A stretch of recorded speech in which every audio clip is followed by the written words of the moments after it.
안녕하세요. 대전에서 공공심야학교 운영하고 있는 도마태평양약국 약사 김태경입니다. 여러분, 건강은 지킬 때는 모르지만 잃고 나면 소중함을 알게 되죠. 그래서 여러분들의 건강을 책임지기 위해 강의를 시작하게 되었습니다. 그럼 시작해 볼까요? 여러분, 오늘 얘기할 것은 전립선 건강에 대해서 여러분에게 말씀드리려고 합니다. 그런데 전립선 건강은 조금 다른 시각으로 여러분에게 말씀드리려고 하는데요. 신장과 연계해서 말씀드리겠습니다. 많은 분들은 전립선 건강하면 전립선만 생각하지만 전립선은 의외로 신장과의 아주 밀접한 관계를 가지고 있습니다. 이 사람들은 나이가 들어가면서 한 50에서 60세 되면서 남성들은 전립선 문제를 겪게 되고요. 시간이 흘러갈수록 거의 모든 남성들이 전립선 건강에 비대증이라는 그런 건강상의 문제를 가지게 됩니다. 우리 사람들은 20대 신장 기능이 최고치에 도달하고요. 매년 1년에 1%씩 신장 기능이 줄어들게 됩니다. 그런 신장 기능이 줄어들면서 남성 호르몬 수치가 줄어들게 되고요. 남성 호르몬 수치가 줄어들게 되면서 또 전립선 기능도 점점 줄어들게 됩니다.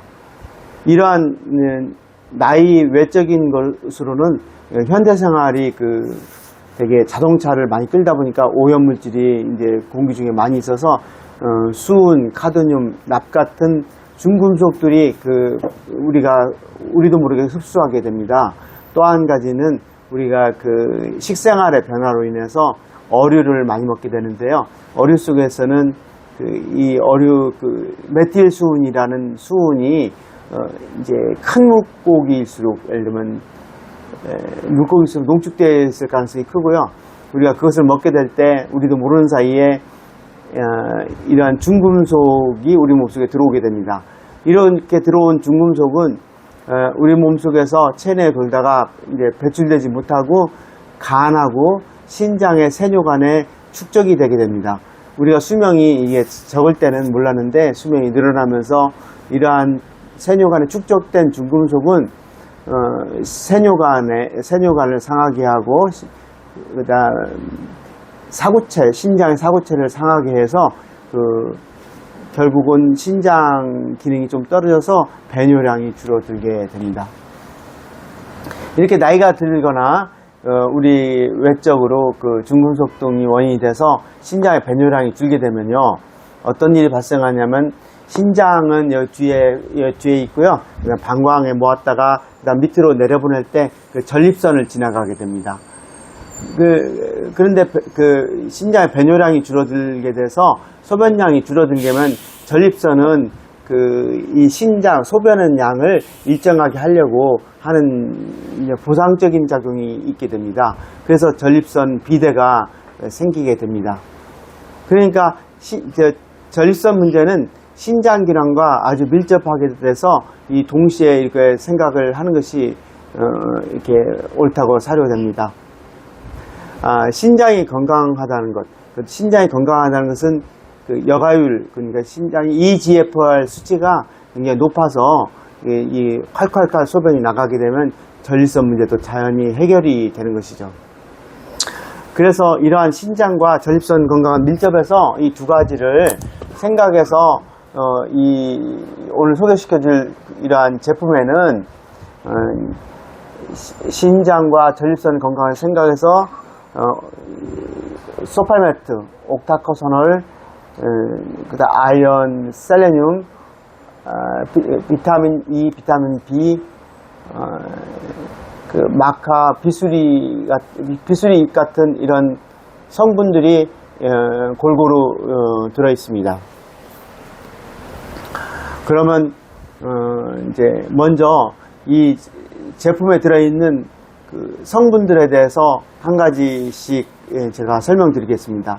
먼저 소팔메토에 대해서 얘기를 하면요, 소팔메토는 미국의 캘리포니아와 미국 동남부 지방에 사는 야자나무의 열매를 말합니다. 열매 추출물을 뜻합니다. 그래서 소팔메토를 쓰는 데는 미국이나 유럽의 의사들이 이 소팔메토를 많이 쓰게 되는데, 그 전립선의 그 초기에 하고 전립선의 중기에 많이 쓰게 되고요. 그 1차 선택약으로서, 전립선이 걸렸다면 1차 선택약으로서 많이 쓰게 됩니다. 그리고 보통 유럽 의사들은 50번도까지도 쓰게 되는데, 이것의 이 소팔메토의 장점은 부작용이 거의 없다는 것입니다. 그러니까 남성 호르몬 수치도 떨어뜨리지도 않고 부작용도 없이 그 안전하게 사용할 수가 있다는 것입니다.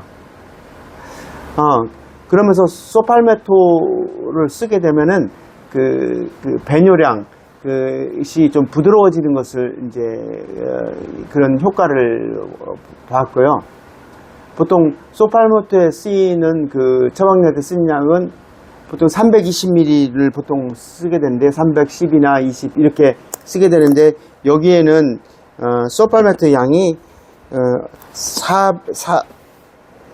411ml가 들어있습니다. 411ml가 들어있으니까 충분한 양이게 되죠.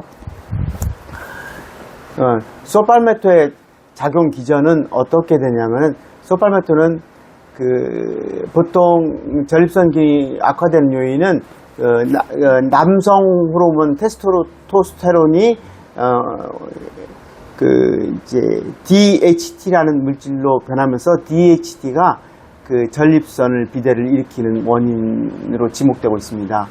그때 사용되는 효소가 그 5알파 환원 효소라고 하는데, 그 소팔메토를 드시게 되면 5알파 환원 효소를 억제해서 그 남성 호르몬이 DHT로 변화되는 것을 억제하게 됩니다. 곧바로 DHT를 억제하게 되면은 전립선 비대가 억제되는 거죠. 전립선 크기가 좀 줄어드는 효과를 가져오게 되죠.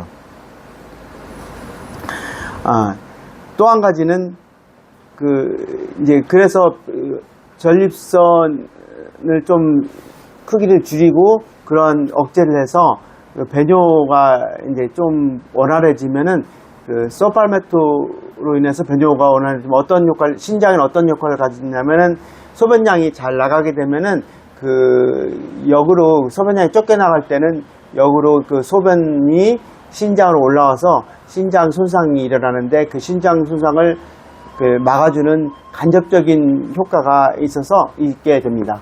또 소팔메토는 TNF-알파나 인터루킨-6 같은 염증 유발 물질을 좀 억제해주는 작용이 있어서 신장이나 전립선의 그 염증으로 인한 그런 손상을 막아주는 작용이 있게 됩니다. 두 번째는 그 옥타코사놀이라는 게 있게 됩니다. 여기는 옥타코사놀 40ml가 들어있는데요.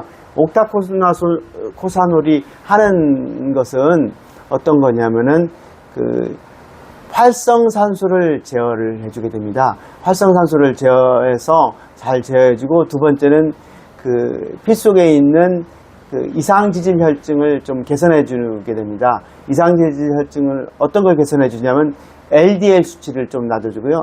나쁜 콜레스테롤 LDL을 낮춰주고, HDL 콜레스테롤을 좀 높여주는 작용을 하게 됩니다. 그것은 어떤 걸 말하냐면, 미세혈관 손상을 막아주는 작용을 하게 되죠. 신장에는 미세혈관이 아주 많습니다. 그래서 미세혈관 손상을 막아주게 돼서, 그 신장 손상을 막아주게 되고, 그 미세혈관의 내피 손상을 막아주게 돼서 혈액순환을 좀 원활하게 해주죠. 그러니까 염증 물질을 없애주고 미세혈관 손상을 막아줘서 혈액량이, 그 신장을 돌아가는 혈액량이 늘어나게 되면은 여러 가지 이제 배뇨나 이런 데 이제 더 도움을 주게 되고요. 또 다른 것은 이 옥타코사놀이 미토콘드리아 기능을 활성화시키게 됩니다. 미토콘드리아 기능을 활성화시키면 에너지가 많이 나오게 되죠. 에너지가 많이 나오게 되면은 예를 들면 신장 기능이 좋아지죠. 이래서 그 옥타코사놀은 보통 어디에 많이 있냐면, 철새가 이게 먼 바다를 건너서 먼 곳을 갈 때 거기에 그 옥타코사놀을 이용해서 그 철새는 지치지도 않고 먼 거리를 갈 수가 있게 됩니다. 그것은 미토콘드리아 기능이 활성화돼서 옥타코사놀이 에너지를 많이 내게 되고 또 혈액순환이 활발해져서 옥타코사놀은 이렇게 오랫동안 일하는 데 있어서 되게 좋은 영양소인데 이것이 신장하고 전립선 기능에 되게 좋게 되게 됩니다. 세 번째는 아연입니다. 신부전 환자는 다 아연 수치가 떨어져 있습니다. 아연은 뭐냐면 아연은 활성산소인 SOD를 활성화시킵니다. SOD는 어떤 역할을 하냐면 활성산소를 억제해줘서 신장 기능을 살려주게 됩니다. 그래서 사구체 손상을 막아주게 되죠. 사구체 손상을 막아줘서 신장 기능이 활발해지게 하는데요. 아연 수치가 떨어지게 되면 어떤 일이 발생하냐면 단백뇨가 발생하고요. 그 다음에 신장 환자들은 온몸이 근지러운데 몸이 간지럽고 또 신장 환자들이 좀 몸이 많이 약해지면 빈혈이 심하게 오거든요. 그러니까 아연이 부족하면 단백뇨와 몸이 간지러워지는 것과 빈혈 같은 것이 생길 가능성이 높습니다. 그래서 투석 환자는 보통 아연을 어느 정도 드셔야 되냐면 15에서 30 마이크로를 먹어야 되는데 여기는 15에서 30인데 여기는 20mg이 들어있어서 이렇게 적당한 양이 들어있게 됩니다. 그 다음에는 셀레늄인데요. 셀레늄은 보통 셀레늄이 하는 역할은 아까 신장을 망치는 원인으로서 중금속, 카드뮴, 납, 수은 같은 중금속이라고 그랬잖아요. 셀레늄은 이제 이 중금속을 해독하는 작용을 해줍니다. 이 중금속, 카드뮴하고 납하고 수은 어떻게 우리 몸에서 유해한 데서 무해한 데로 가냐면요. 글루타치온이 이러한 중금속과 붙어가지고 무해한 물질로 만들게 됩니다. 근데 글루타치온이 이런 중금속과 이렇게 딱 붙어서 무해하게 만들 때 글루타치온 퍼옥시다제라는 효소가 작동하게 됩니다. 근데 셀레늄은 어떤 작용을 하냐면 글루타치온 퍼옥시다제를 활성화시켜서 이런 중금속들이 글루타치온하고 붙어서 해독을 시키는 작용을 하게 됩니다. 이러한 중금속들이 신장을 망치는 원인인데 셀레늄을 먹게 돼서 이런 성분들을 갖다가 중화시키면은 신장이 좋아지게 된다고 사료됩니다. 그런데 만성 신부전 환자든 셀레늄이 이게 몸 밖으로 자꾸 배출이 돼요. 신장이 나빠서. 그래서 셀레늄 농도가 굉장히 낮은 상태에 있게 됩니다. 그래서 셀레늄을 되게 이제 보충을 해줘야 되는데요. 셀레늄 농도가 낮으면은 이렇게 신장뿐만 아니라 혈관의 내피가 손상돼서 동맥경화가 되게 심해져서 보통 심장병이나 이런 것들로 이렇게 투석 환자는 사망률이 되게 높아진다는 보고가 있습니다. 그래서 셀레늄을 먹어야 되는 보통 일반적으로 먹어야 될 것은 일반적인 사람 기준으로 이제 55에서 75 마이크로를 보통 셀레늄 먹는 걸 권장하고 있는데요.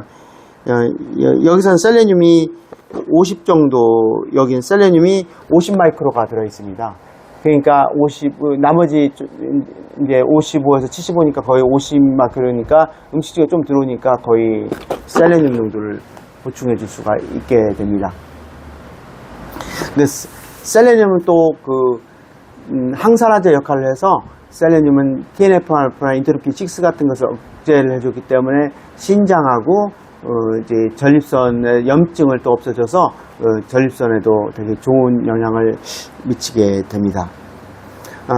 그 다음 비타민 E는 강력한 항산화제로서 신장의 세포막을 안정화시키고 지질 과산화를 억제를 해주기 때문에 신장에 되게 좋은 영향을 미치게 됩니다.